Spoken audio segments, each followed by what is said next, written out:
Halo Sobat Sosial, pendengar podcast UPTD PPKS Channel. Ketemu lagi dengan saya, Teng Jengok Fernari, bersama dengan narasumber kita, Bapak Haji Ade Irwan, Esos MSI. Beliau adalah Kepala UPTD, Pusat Pelayanan Sosial Geria Lansia, yang tentunya hari ini kita akan bersama-sama membahas tema Selayang Pandang UPTD PPSGL. Oke, Bu. Selamat pagi, dan apa kabar Pak Ade? Alhamdulillah baik, Bu. Selamat pagi. Nah, kalau di sosial itu Bapak Kapus gitu ya.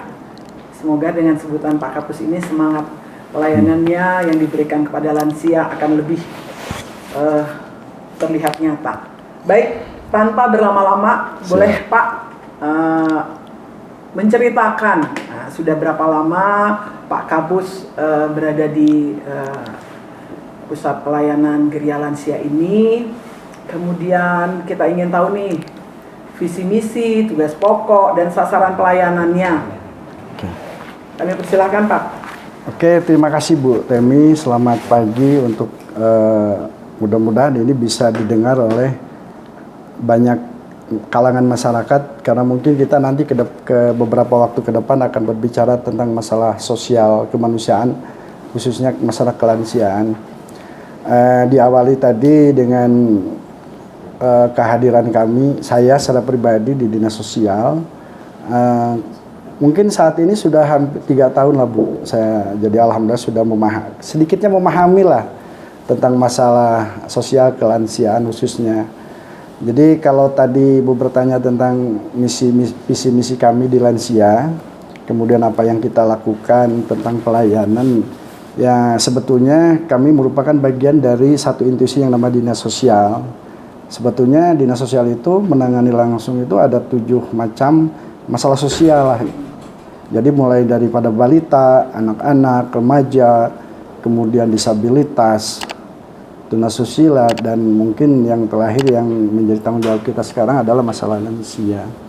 Jadi secara umum tugas kami kalau dihubungkan dengan visi misi adalah memberikan pelayanan terbaik buat kehidupan lansia, kemudian memberikan hak-hak sosial yang sebelumnya tidak didapatkan oleh lansia itu sendiri. Jadi banyak hal lah yang kita kerjakan, karena masalah lansia ini adalah masalah yang sebenarnya tidak berbeda dengan kehidupan kita pada umumnya. Itu Bu. Ya, Bapak bercerita tentang lansia, memang tidak berbeda. Tentunya masyarakat ingin tahu nih Pak, lanjut usia tentu adalah orang yang sudah mulai punya keterbatasan ya. Benar. Nah, kami ingin tahu nih dengan keterbatasan yang ada, apa sih yang diberikan? Barangkali ada kebutuhan-kebutuhan yang tentunya urgent yang harus diterima oleh lansia. Oke, jadi begini, kita kan sebetulnya pemerintahan ya. Kita itu adalah salah satu unsur pemerintahan yang menangani langsung masalah kesosialan. Jadi berbeda dengan LKS swasta atau lembaga yang ada di luar pemerintahan. Jadi penjabarannya begini, kita tuh hadir masalah sosial yang 7 tadi dan khusus lansia untuk menangani masalah lansia-lansia yang terlantar dan ditelantarkan. Jadi berbeda. Kalau pemerintah itu hadir kepada lansia-lansia yang memang untuk kebutuhan sosialnya sudah tidak terpenuhi, sudah tidak bisa dipenuhi lagi. Artinya begini, banyak kasus ya lansia-lansia yang kita berikan pelayanan itu yang sebenarnya tadi sudah tidak terima masalah sosialnya, diantaranya kehidupan hak-hak dasar. Artinya begini, yang terlantar itu mereka ada faktanya, hidup faktanya, tetapi kebanyakan dari mereka memang sudah tidak punya sanak keluarga. Jadi hidup di luar, di masyarakat itu sudah tidak punya sandaran hidup. Dia hidup mandiri tetapi dalam banyak keterbatasan. Nah, keterbatasan sosial di sini banyak hal, kebutuhan dasarnya, kebutuhan medisnya, kemudian kebutuhan hal-hal yang lain sudah tidak bisa terpenuhi. Adapun lansia yang terlantar tadi bukan berarti juga tidak punya keluarga, ada. Jadi yang kita berikan pelayanan itu ada yang masih punya anak, masih punya istri, atau masih punya kerabat yang lain, tetapi faktanya mereka sudah tidak lagi diurus. Nah, bagian kita lah, pemerintah hadir untuk memberikan pelayanan-pelayanan tadi. Jadi itu Bu, ini mudah-mudahan saya berharap nih nanti ke depan juga kita akan berbicara banyak tentang ini. Saya berharapnya ada banyak komentar dari masyarakat. Karena begini, bukan kita pemerintah kurang memberikan sosialisasi kepada masyarakat, tetapi ini masalah dasar. Tetapi mohon maaf saya harus sampaikan tentang lansia yang terlantar ini memang belum dan tidak banyak diperhatikan oleh masyarakat kita, gitu Bu. Tuh. Ya, kita tahu ya Pak, lansia ini jumlahnya pasti sangat banyak. Oh banyak. Sementara pemerintah sangat terbatas ya kuotanya untuk bisa menerima para lansia khususnya yang terlantar ya. Ada prioritas kita ya. Tuh. Ada kriteria tersendiri gitu untuk bisa masuk ke dalam pusat pelayanan kita ya. Oke, jadi gini. Boleh tahu nggak Pak, yang jadi prioritas karena banyak gitu yang ingin gitu. Sementara pemerintah punya keterbatasan ya untuk tempatnya. Jadi gini, sebagai gambaran ya, data BPS yang terakhir kita terima, jadi masyarakat atau jumlah rakyat di Jawa Barat itu sekarang hampir mendekati 50 juta. Kalau tidak salah tepatnya 49, sekian lah jumlah keseluruhan warga Jawa Barat. Nah, dalam data tersebut faktanya bahwa 10% itu lansia. Secara umum lansia nih. Jadi dari berbagai kelas-kelas lansia itu 10% kurang lebih. Berarti kalau dirata-ratakan hampir 5 juta. Kalau 10% dari 50 juta. Iya. Nah, fakta yang menarik di Jawa Barat itu berdasarkan data tadi, hampir 10% juga dari 5 juta itu lansia yang terlantar, Bu. Coba bayangkan, hampir berapa jumlah lansia terlantar di Jawa Barat tadi. Nah, sekarang berbicara tentang kemampuan kita nih, ya. Memang sih kalau idealnya pemerintah hadir sudah bisa menjawab masalah-masalah tadi. Tetapi memang bukan hanya Jawa Barat, di provinsi lain juga sama lah, Bu. Artinya begini, ada keterbatasan yang harus kita lakukan dalam pelayanan. Contoh di kita, kita sekarang itu satu UPTD punya 3 satpel. Ada yang kita UPT-nya di Ciparai, kemudian ada yang satpelnya di Garut, Karawang, dan Sukabumi. Nah, dari keempat tempat ini kita baru bisa memberikan pelayanan 350 orang. Data saya itu baru 0,03%, Bu. Nah, dari jumlah tadi yang kata Ibu, bagaimana nih banyak yang bukan berminat lah intinya mah. Mereka harus mendapatkan pelayanan di kita, di pemerintah. Karena lembaga-lembaga sosial kemasyarakatan itu juga terbatas. Di kita memang termasuk cukup banyak lah LKS Jawa Barat, tetapi kan keterbatasan mereka juga itu yang menjadikan keterbatasan dalam melayani. Nah, di kita sebenarnya gini, kalau aturan Kemensos sendiri bahwa lansia itu dibatasi pertama ya, usia 60 tahun. Yang kedua, yang ini kan berbicara tentang pemerintah, Bu, yang berikan pelayanan. Yang kedua bahwa selain 60 tahun, dia melalui proses satu assessment oleh teman-teman dari pekerja sosial kita, udah masuk unsur-unsur bahwa mereka itu terlantar. Ya. Jadi tidak serta-merta kita membuka ruang terbuka untuk semua lansia masuk ke kita. Jadi ada satu proses yang namanya assessment, masuk nggak si lansia ini untuk kita berikan pelayanan ke kita, gitu kan? Nah, batasannya kurang lebih tadi bahwa yang terlantar itu pertama ada atau sudah tidak ada keluarga, dia secara hak-hak dasarnya sudah tidak bisa diberikan.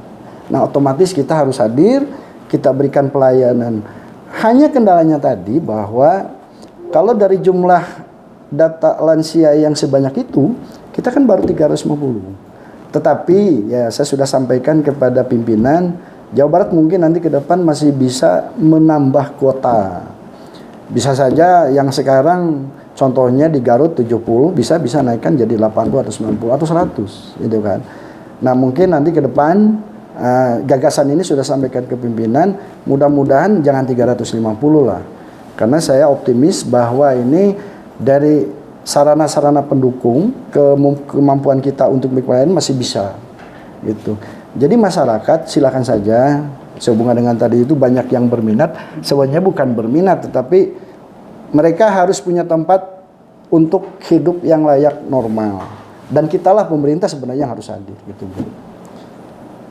Gitu, Bu. Ya, tadi Pak Ade bilang selain UPTD ada 3 satpel yang berada ya di bagian dari UPTD PPSGL ini. Nah, dari 350 tadi ya yang bisa tertampung, apakah ada keluarga-keluarga yang datang sementara kuota sudah terpenuhi? Nah, gimana solusinya? Apakah dibiarkan atau mungkin punya rujukan tersendiri ke LKS swasta barangkali seperti itu, Pak? Jadi kita sebenarnya dalam proses berpemerintahan ini kan ada yang namanya pentahelik ya, Bu ya. Artinya gini, kita bekerja sama kita dengan pemerintah dengan pemerintah, dengan swasta, dengan lembaga, dengan dunia pendidikan dan lain sebagainya lah. Kita selalu ada komunikasi dengan LKS tadi juga ada. Nah, yang penting yang ingin saya sampaikan dalam kondisi ini, bahwa dalam satu pelayanan di kita ada yang namanya proses terminasi, Bu. Jadi terminasi itu begini. Nah, ini saya ingin menjelaskan dari awal lah, tanggung ya, Bu ya, biar nanti nyambung dengan apa yang tadi Ibu tanyakan sebetulnya, mah. Jadi di kita itu ada sebenarnya ada 3 proses memberikan pelayanan kepada lansia. Jadi pertama proses seleksi awal. Jadi proses masuknya si lansia itu ada seleksi tadi yang dinamakan dengan asesmen. Kenapa harus ada proses seleksi? Kita minimal tahu pada saat kita memberikan pelayanan kepada lansia, karena tidak semua lansia itu kita berikan pelayanan sama, tidak semua sama. Jadi dari proses asesmen awal ini kita bisa menentukan bahwa si lansia ini nanti di tempat kita diberikan pelayanan kalau makannya seperti apa, kesehatannya seperti apa, kemudian untuk kegiatannya seperti apa. Jadi kita dari sebanyak ini nanti di proses pelayanan kami dikelompok-kelompokkan. Itu pentingnya proses seleksi asesmen. Bukan berarti kita melakukan satu proses seleksi, kemudian si lansia kita ini nggak lulus seperti sekolah, nggak begitu. Hampir 100% ya kita tetap menerima. Sebelum nanti saya jelaskan kenapa bisa menerima. Kemudian setelah proses seleksi, kemudian ada yang namanya proses pemberian pelayanan. Jadi kita terima, kemudian kita tadi berikan pelayanan di semua tempat lah, baik Ciparai maupun Satpal. Nah, di pelayanan juga beda. Tadi hasil proses seleksi asesmen itu kalau memberikan makannya seperti apa tadi dan seterusnya lah. Nah, yang terakhir ini yang sangat penting tadi, kalau ada yang masuk diterima enggak? Nah, proses terminasi ini adalah satu proses akhir dari suatu proses pelayanan, Bu. Ada 3 proses terminasi. Pertama, yaitu si lansia meninggal dunia.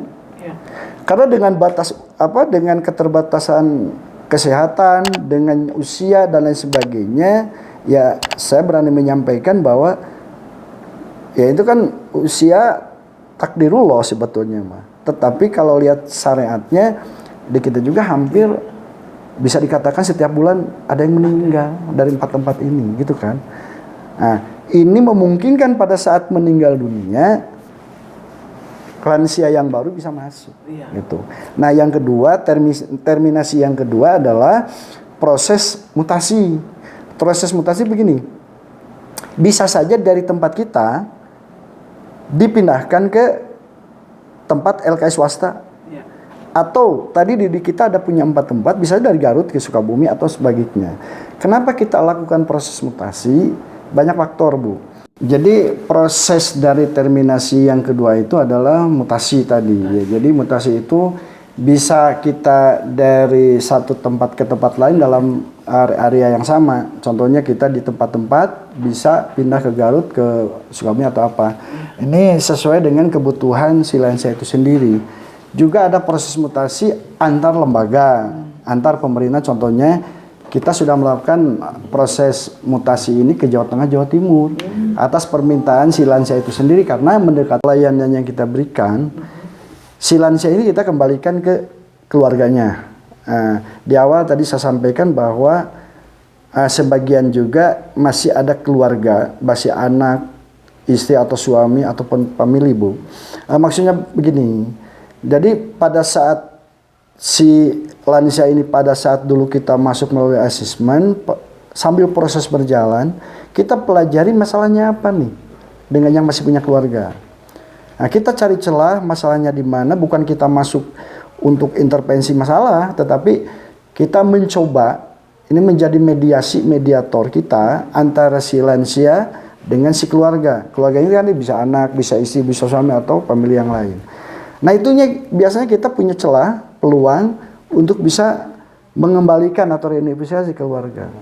Karena tidak semua masalah itu menurut pengalaman di lapangan itu tidak mandek, tidak bisa, sama sekali juga tidak bisa. Ada pasti peluang pada saatnya si lansia ini dikembalikan lagi ke keluarga. Dan target kita ini sebulan satu harus ada. Nah, dikhususkan kepada lansia-lansia yang masih punya keluarga tadi. Jadi itu proses 3 hal pelayanan yang kita lakukan di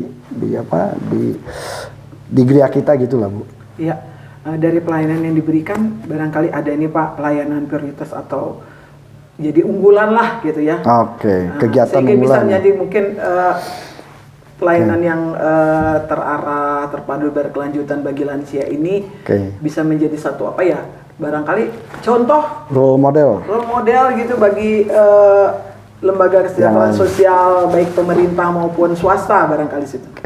Jadi begini, pada saat kita memberikan satu proses pelayanan yang harus kita pahami, ini bagaimana kita harus bisa seolah-olah mengelompokkan. Jadi sebanyak lansia itu dia senangnya arahnya kemana? Mau kegiatan keagamaan, kesenian, bercocok tanam malahan yang ringan-ringan, atau kegiatan-kegiatan yang lain. Nah, ini penting kita harus lakukan. Jadi seperti di kita punya kurang lebih kegiatan-kegiatan unggulan lah, kurang lebih. Nah, ini juga tercipta, ada dan lahir itu karena sebenarnya kita gali dari apa yang si lansia kita inginkan. Pertama, bahwa kita punya kegiatan keagamaan yaitu pesantren lansia. Kita kembangkan. Alhamdulillah, sebetulnya memang ini satu kegiatan yang harus kita kembangkan. Kenapa? Dari sisi usia, kemungkinan hidupnya berapa lama, mudah-mudahan dengan sisa hidup ini masalah kehidupan keagamannya juga terbina. Nah, kedua, di keagamaan ini sudah 2 tahun ini saya punya program bahwa di luar agama Islam kita satukan. Kenapa kita satukan? Di Ciparai ini contohnya, supaya memberikan proses bimbingan keagamaan ini lebih mudah gitu, Bu. Kan kalau hanya 1-2 orang contohnya agama Nasrani, kita berikan pelayanan keagamaan dari satu gereja, itu kan agak menyulitkan, bisa jarak, bisa waktu dan sebagainya. Tapi kalau kita kumpulkan seperti sekarang di Ciparai, ada beberapa lansia yang agama Nasrani, kita berikan lebih kontinuitasnya lebih bagus gitu. Jadi kita kerjasama dengan gereja itu lebih enak membagi waktunya, dan ini menurut saya lebih maksimal diberikan bimbingan keagamaan. Itu yang pertama. Yang kedua, kita juga melihat bahwa lansia ini ada kecenderungan harus mereka itu punya kegiatan. Jadi yang kedua ini kegiatan kebanyakan dia ada aktivitas ringan. Nah, di Sukabumi dan Garut sekarang sudah kita kembangkan yang namanya hidroponik dan jerambah. Jerambah itu adalah jamur, budidaya jamur. Ini kan tidak membutuhkan efektivitas perilaku yang lebih, ini ringan, dibantu oleh teman-teman kita, dan alhamdulillah di 2 tempat ini hidroponik dengan jerambah itu sudah bisa dikatakan berhasil. Kenapa berhasil?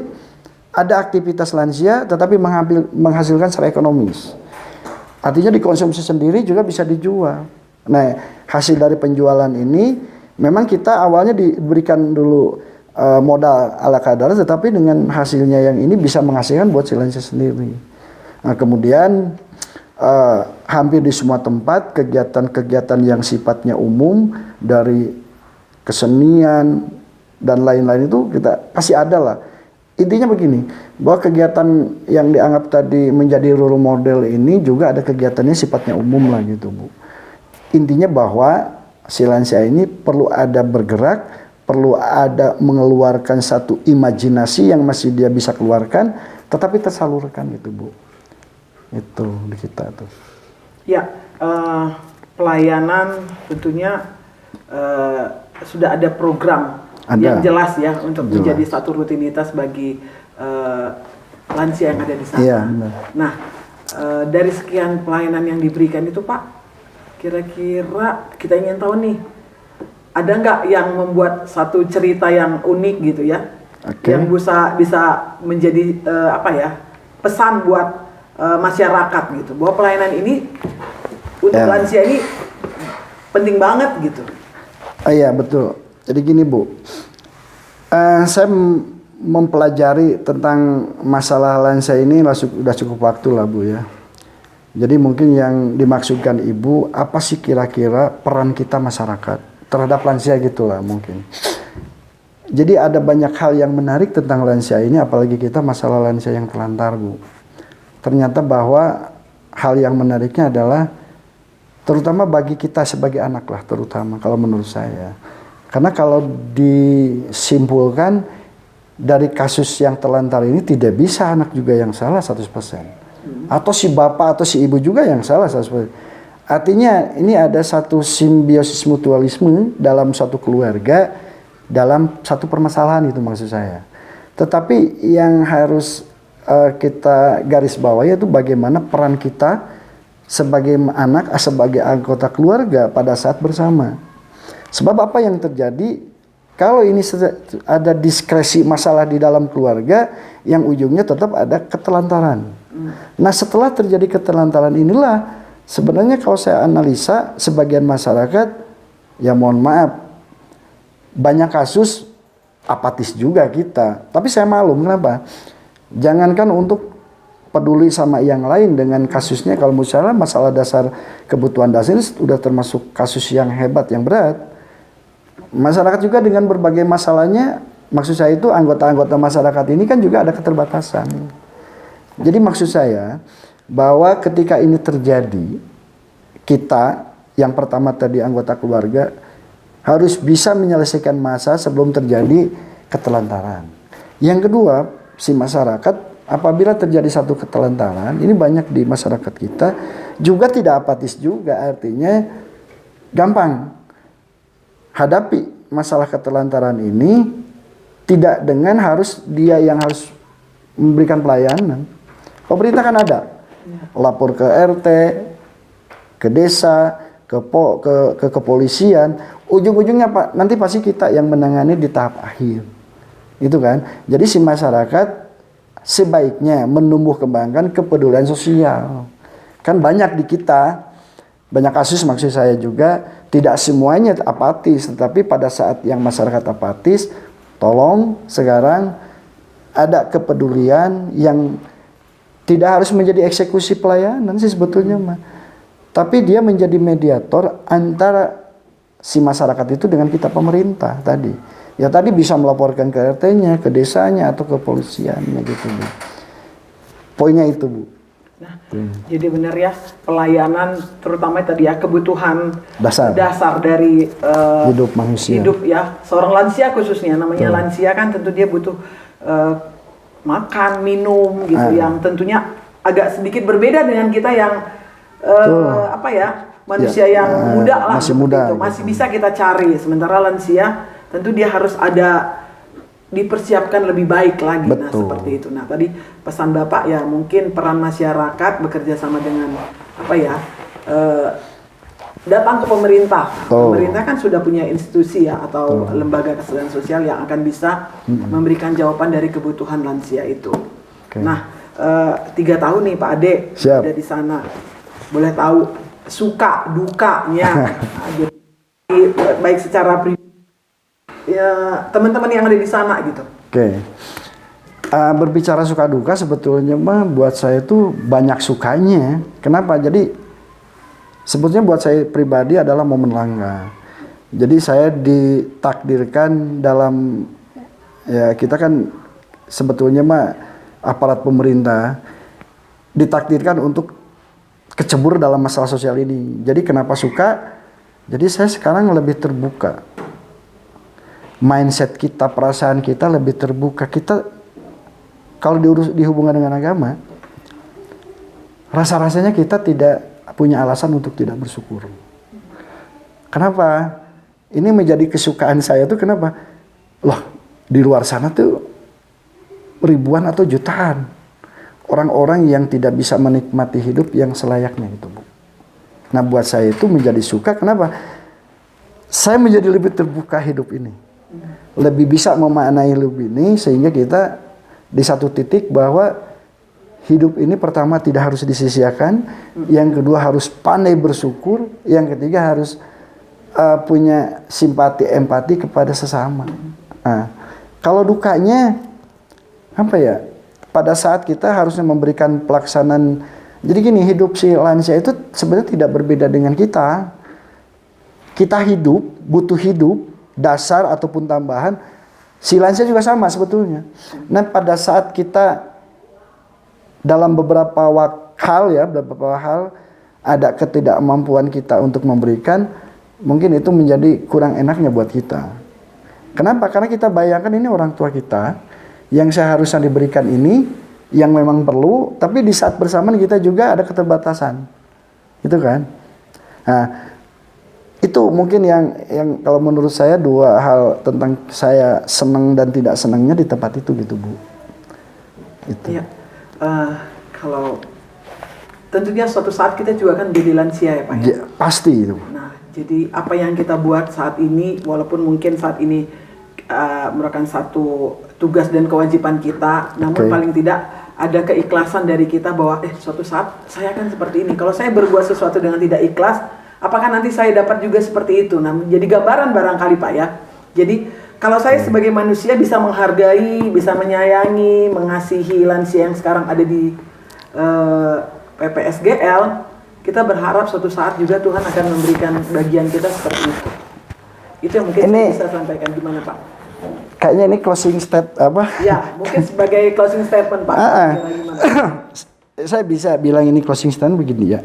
Ini kan dari kesimpulan apa yang kita bicarakan hari ini sebetulnya mah. Jadi memang pada akhirnya sih takdir Allah itu, ketentuan Tuhan itu memang yang akan terjadi dan kita kemungkinan tidak tahu. Tetapi setidaknya begini mungkin Bu.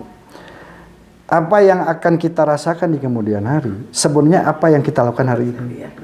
Nah, kita berharap memang ini adalah realita kehidupan lansia-lansia yang kita berikan pelayanan itu. Ya, mohon maaf saya bisa katakan bahwa mereka kurang beruntung. Ya. Tetapi kita berharap bahwa mudah-mudahan dengan kita melakukan sesuatu dalam hidup ini positif, kita suatu saat menjadi lansia, kita tidak di posisi itu. Iya. Kita bisa hidup tenang, bisa hidup bahagia di tengah orang-orang yang kita cintai, harapan kita. Itu dari saya, Bu. Iya. Luar biasa ya. Cerita panjang membahas tentang lansia dan pelayanan yang diberikan oleh UPTD PPSGL ini ya. Jadi seperti kata Pak D, Pak Kapus juga hari ini, kita harus lihat bahwa apa yang kita lakukan hari ini adalah menjadi satu gambaran yang akan kita terima di kemudian hari. Sedikit pantun Pak D, barangkali minta cakepnya juga. Siap. Buat kita semua.